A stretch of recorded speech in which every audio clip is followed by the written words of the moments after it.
we would do well to pay attention to what the Bible doesn't say. Welcome to the podcast with your host, Craig T. Owens.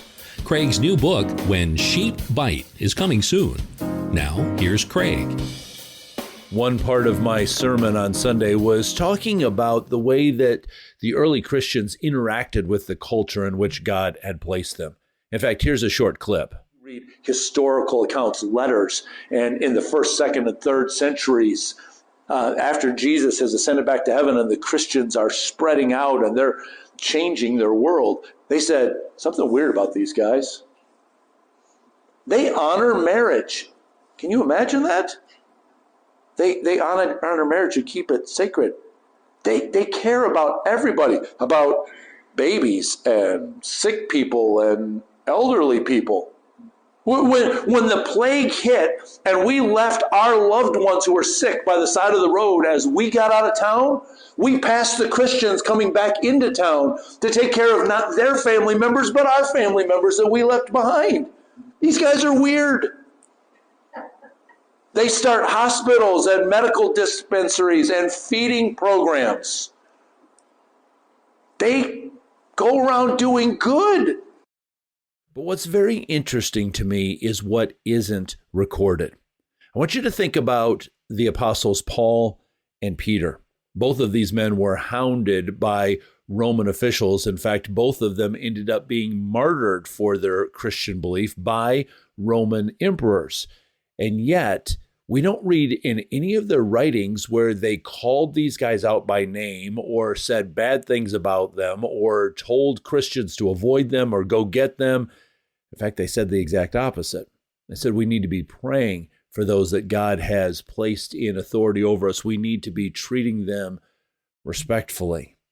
Now, in the government where I live right now, and perhaps you live in the United States of America and other places, our Constitution or our governing documents might allow us the opportunity to redress wrongs, to be able to speak about or directly to the people who are making laws that maybe we don't agree with.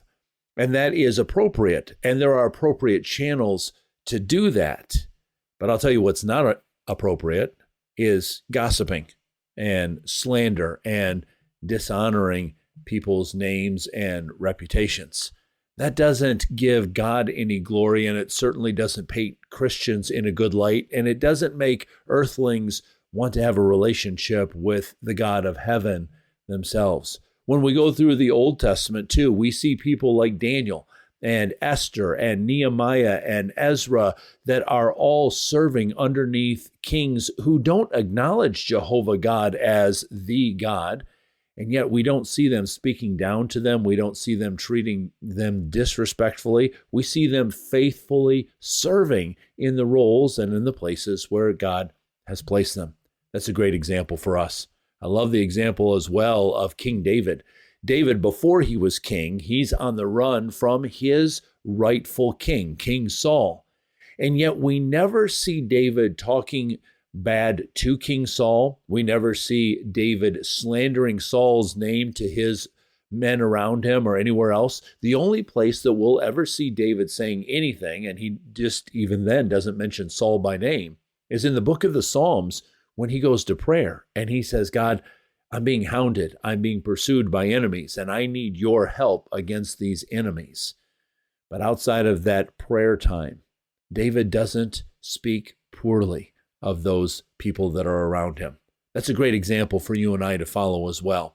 We need to be in prayer for those government officials that they would want to seek God as well. We need to be in prayer for ourselves, that our hearts and our attitudes would be God-honoring as we think about and as we interact with those people that God has put in authority over us. Craig's new book, When Sheep Bite, is coming soon. To pre-order, go to craigtowens.com.